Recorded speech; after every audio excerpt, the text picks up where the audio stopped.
네, 안녕하세요. 건설 담당하는 김승주입니다. 이번 건설 섹터는 제목처럼 분기별 이벤트에 주목하자라는 투자 포인트입니다. 결국은 연초부터 우리가 건설 섹터 주가가 움직였던 방향성이 결국은 스토리로서 중심적으로 움직였기 때문에 어떻게 보면 분기별의 이벤트에 따라서 이런 종목 피킹을 잘 하자라는 하반기 전망으로 보시면 되겠습니다.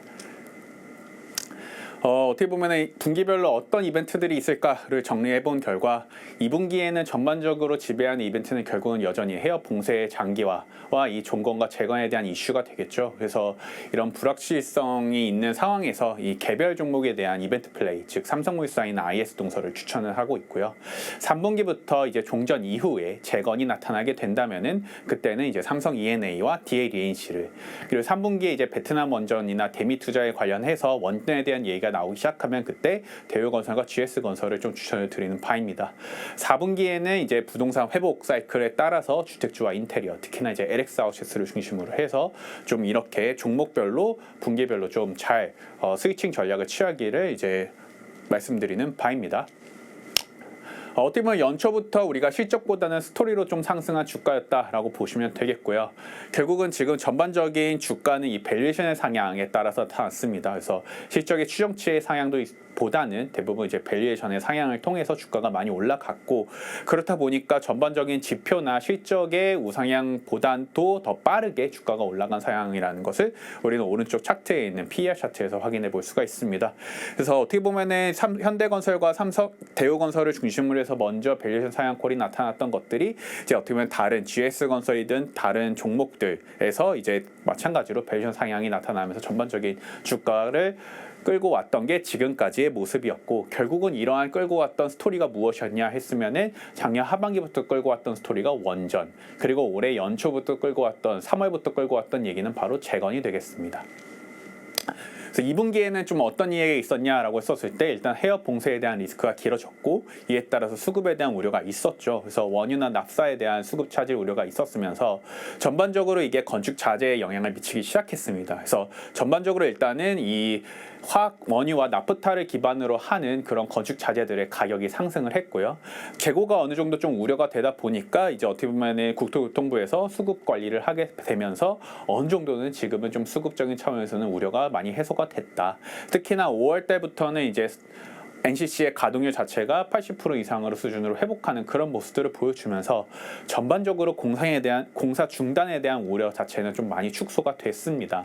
그러나 이제 어떻게 보면 공사비의 상승에 대한 부분은 여전히 우려가 남아있는 상황이고요. 특히나 과거에 유가가 올라왔던 그런 모습들에서는 항상 공사비가 올라왔던 것들이 우리 왼쪽 그래프를 통해서 확인해 볼 수가 있습니다. 특히나 과거에 유가가 많이 올랐던 2017년에서 18년 그리고 2021년에서 22년도의 사례를 보듯이 유가가 50% 이상 상승할 경우에 건설 공사비 지수가 약 4에서 5% 정도 증가를 했었죠. 마찬가지로 이제 어떻게 보면은 요번에 유가 자체가 50% 이상이 상승을 했기 때문에 공사비 지수 또한 4%에서 5% 정도 상승하지 않을까, 이렇게 지금 전망을 하고 있고, 특히나 그때의 건축 마진들을 보면 2017년에서 2018년도 같은 경우에도 마찬가지로 주택 건축 부분에 있어서의 마진 자체가 하락하는 그런 모습들이 확인이 됐습니다. 그래서 어떻게 보면 이번에 2분기에서 3분기 이런 유가 상승에 따른 공사비의 증가 여부를 확인해 보는 것이 어떻게 보면 아직 2분기의 스토리로서 좀 남아있는 부분이 될 것입니다. 그렇다면 3분기부터는 좀 어떻게 스토리가 바뀔 것이냐라고 하면 이제 어떻게 보면 이란에 대한 종전 이후의 얘기가 나오겠죠. 결국은 이 종전에 대한 재건 부분이 나타날 텐데, 이란으로부터 파괴된 그런 인프라 등에 대한 복구 시도가 나타날 거고, 이러한 시장들 같은 경우에는 특히나 이거를 지었었던 이력이 있었던 원 시공자에게 유리한 시장입니다. 그래서 주요 재건이 필요한 국가가 카타르나 바레인, 쿠웨이트, UAE이기 때문에 이런 시장에서 많이 플레이를 했었던 삼성 E&A나 GS건설이 유리하다 라고 보고 있고요. 특히나 이란 같은 경우에는 종전의 이후에 경제가 개방될 경우에 이 세계 2위의 가스전, 세계 3위의 유전을 고려했었을 때 충분히 이러한 대한 개발에 대한 캐펙스 투자가 나타날 수 있다라고 보고 있고, 특히나 이제 파괴된 발전소에 대한 복구에 대한 기대도 있기 때문에 이런 이란에 있어서 커넥션이 좀 강하다고 볼 수 있는 DLENC를 추천을 드립니다. 특히나 오른쪽 그래프에서 보시다시피 과거에 2014년도 이후에 우리가 이제 이란 핵 협상이 나타났을 당시에 2017년도에 이 이란에서 수주를 했던 이력이 있었죠. 특히나 DLENC가 이 정유호 공장으로부터 수주를 했던 이력이 있었기 때문에 이번 핵 협상 이후에 어느 정도의 좀 한 번 더 수주를 좀 기대해 볼 수 있는 그런 좀 모습이 3분기에 나타날 수 있을 거다라고 보고 있습니다. 3분기에 또 다른 이벤트로 나타날 수 있는 게 바로 원전이 있죠. 특히나 3분기에는 이 베트남에 있어서의 대형 원전 팀코리아의 시공 파트너 입찰이 예정이 되어 있습니다. 그래서 어떻게 보면 주관사로서의 삼성물산과 대우건설, 그리고 비주관사로서의 GS건설을 좀 기대할 수 있는 바가 있고요. 이제 연말로 가게 되면은 이제 동유럽 쪽, 이 루마니아와 불가리아에서의 대형 원전 수주가 기다리고 있습니다. 그래서 루마니아 대형 원전은 이제 삼성물산이, 불가리아 대형 원전은 현대건설이 각각 어떻게 보면 EPC 본계약 수주를 좀 기대를 하고 있고요. 내년도로 넘어가게 되면 이제 SMR 쪽에서 좀 기대할 만한 부분들이 나타나기 시작합니다. 그렇다 보니까 2분기까지야 지금은 원전에 대한 이벤트가 부재한 상황에서 주가가 조금 쉬어가고 있는 그런 모습들이 나타나지만 3분기, 4분기에는 다시금 이런 원전 이벤트로 인해서 주가가 다시 부각받을 수 있다라고 보고 있습니다. 미국의 원전은 지금 어떻게 진행되고 있냐라고 했었을 때 전반적으로 대형 원전보다는 이 SMR을 중심으로 좀 활발히 진행되고 있다라고 보시면 되겠고요. 특히나 이제 일본의 데미투자 같은 경우에도 먼저 대형 원전이 아닌 SMR로 먼저 발표가 나왔습니다. 그래서 북미에 지금 SMR 진행되고 있는 상황들을 놓고 보면은 사실상 거의 북미 시공사들이 EPC 수주 계약을 한 모습들을 볼 수가 있고요. 우리가 어떻게 보면 이름이 익숙한 테라파워라든가 엑스에너지, 지히베르노바, 히타치 이런 경우는 대부분 이제 북미의 건설사들이 수주를 했습니다. 유일하게 현대건설이 이제 홀텍 SMR을 팰리세이드 원전 프로젝트라는 이름 하에서 이제 진행을 하려고 올해 수주 계약을 준비 중에 있다라고 보시면 되겠습니다. 4분기에 우리가 기대할 만한 스토리는 무엇이냐라고 썼을 때 전반적인 주택 사이클의 당시 상승을 좀 기대해 볼 수가 있겠죠. 그래서 어떻게 보면은 지금 가격 상승과 미분양 감소가 지금 동반되고 있는 그런 상황이고, 작년부터 지방에서의 이제 전세 가격의 상승이 나타나기 시작했고, 작년 4분기부터는 이제 지방에서 특히나 광역시들을 중심으로 해서 매매가 상승이 전환되기 시작했습니다. 전반적으로 지금 수도권에 먼저 가격 상승이 나타난 이후로 지방조차도 이제 조금씩 상승을 하고 있는 그런 모양새가 나타나고 있고요. 이러한 미분양 감소와 시세의 상승은 결국은 이후에 사업성이 회복되는 시점에서 착공의 증가로 이어지게 되는데, 그거를 좀 4분기 정도에 좀 기대를 해보고 있습니다. 그래서 우리가 4분기 갔었을 때 결국은 어느 정도의 시세가 올라올 것이냐, 그에 따라서 우리가 다시 착공이 나올 수 있을 것이냐에 대한 여부에 따라서 이 주택주에 대한, 그리고 인테리어에 대한 투자 포인트를 세울 수 있습니다. 그래서 조금 더 4분기까지는 아직 시간이 좀 많이 남아있기 때문에 전반적으로 지표와 시세의 방향성, 시세의 상승 속도를 모니터링해 가면서 4분기에 주택주를 살지 말지에 대한 판단을 해보시면 될 것 같습니다. 어떻게 보면은 주택 같은 경우에는 계속 우상향이 되고 있는 이유가 무엇이냐라고 했었을 때 이미 이 거주 시장 자체에서 초과 수요로 전환이 됐다라는 거죠. 그래서 전반적인 거주 가격은 결국은 이 수요단의 요인인 가구와 유동성의 요인이 있고, 공급단의 요인이 이제 멸실과 입주, 이렇게 요인이 있는데, 전반적으로 수요 같은 경우에는 매년 20만 가구씩 증가하는 모습들을 보여왔고, 그리고 멸실 같은 경우에는 매년 10만 가구씩 멸실이 됐었습니다. 그래서 어떻게 보면은 새 집이라는 게 매년 30만 호 정도의 새 집이 필요한 상황에서 실제로 2026년도부터는 20만 호 정도밖에 새로운 집이 들어오지 않는다라는 거죠. 그래서 어떻게 보면 물리적으로 이미 10만 호 정도의 집이 부족한 상황이 올해부터 나타나기 시작했다라는 거고, 그러한 물리적인 부족은 결국은 거주 비용의 상승, 즉 전월세 가격의 상승으로 이어지게 됩니다. 그게 어떻게 보면 작년부터 이어졌었던 전세 가격의 상승으로서 우리는 확인해 볼 수가 있는 거고요. 이러한 추세 같은 경우에는 오른쪽 그래프에서 보시다시피 2026년에서 28년도까지 계속 초과 수요 시장이 나타나고 있기 때문에 어떻게 보면은 계속 3년 내리 나타날 수 있는 시장입니다. 이런 거주 비용의 상승 자체는 결국 전반적인 매매 가격을 견인하게 되고요. 이러한 매매 가격의 상승이 어떻게 보면 작년의 수도권, 그리고 작년 4분기부터는 지방의 가격 상승으로 이어지고 있다라고 우리는 볼 수가 있습니다. 그래서 이렇게 계속되는 가격의 상승은 결국에는 개발 사업성이 회복되는 것으로 이어질 거고, 그것은 결국 착공의 다시 회복, 그리고 착공 회복에 따른 주택주의 실적의 증가로 이어질 수가 있습니다. 인테리어 같은 경우에는 어떻게 보면 전반적인 매매 거래량이 가장 중요하다라고 볼 수가 있는데 이 매매 거래량이 B2C의 인테리어 실적을 견인하기 때문이죠.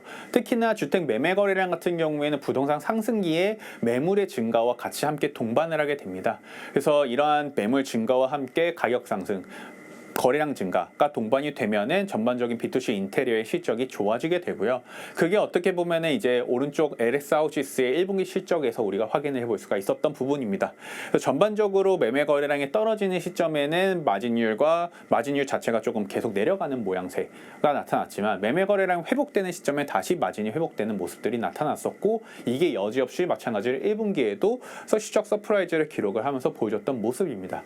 어떻게 보면은 전반적으로 왼쪽 그래프에서 보시다시피 매매 거래량 자체가 우상향으로 꾸준하게 나타나고 있는 그림이기 때문에 전반적으로 올해 특히나 내년 점점 더 실적이 좋아질 것을 기대하는 종목으로서 LS 하우스에서 조금 더 주목해 볼 필요가 있다. 그래서 전반적으로 이러한 부동산 사이클의 상승기 초입에 있다라고 본다면은 주택주와 인테리어 같은 경우에는 4분기 시점에 조금 매수 타이밍을 잡아보자 이렇게 말씀을 드립니다.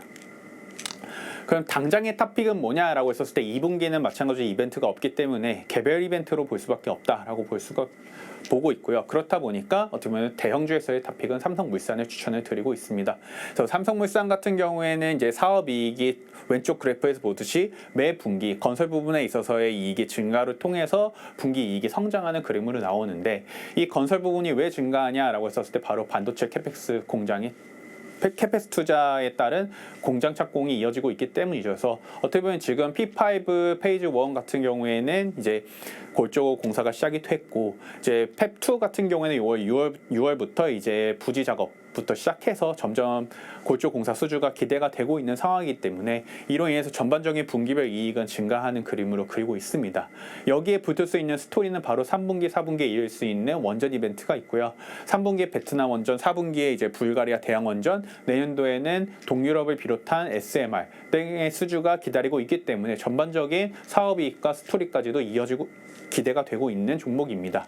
여기에 한 가지 더해지자면은 삼성전자의 지분이 있겠죠. 그래서 삼성물산이 삼성전자의 주식을 3억 주 정도 가지고 있기 때문에 삼성전자의 주가가 올라갈수록 삼성물산의 주요 지배 지분은 가치는 커지게 됩니다. 그래서 사실상 지금 현재 컨센서스가 주요 지배 지분이 52조로 되어 있고 그렇다 보니까 PBR이 1.3배로 설정이 되어 있는데 삼성전자의 주가가 올라간 만큼이 사실상 30조 원 정도가 지분에 더해지게 됩니다. 그래서 어떻게 보면은 주요 지배 지분이 30조가 더해지는 순간 전체 지분은 96조가 되는 거고 PBR이 0.7배까지 떨어지게 되는 거죠.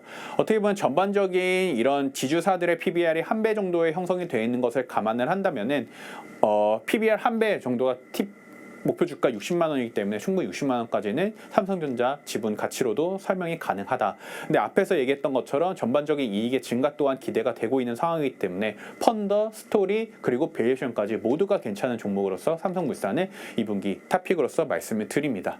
여기에 마지막으로 중소형주에서는 IS동설을 탑픽으로 말씀을 드리는데 가장 큰 투자 포인트는 6월에 있는 경산 펜타이즈 분양입니다.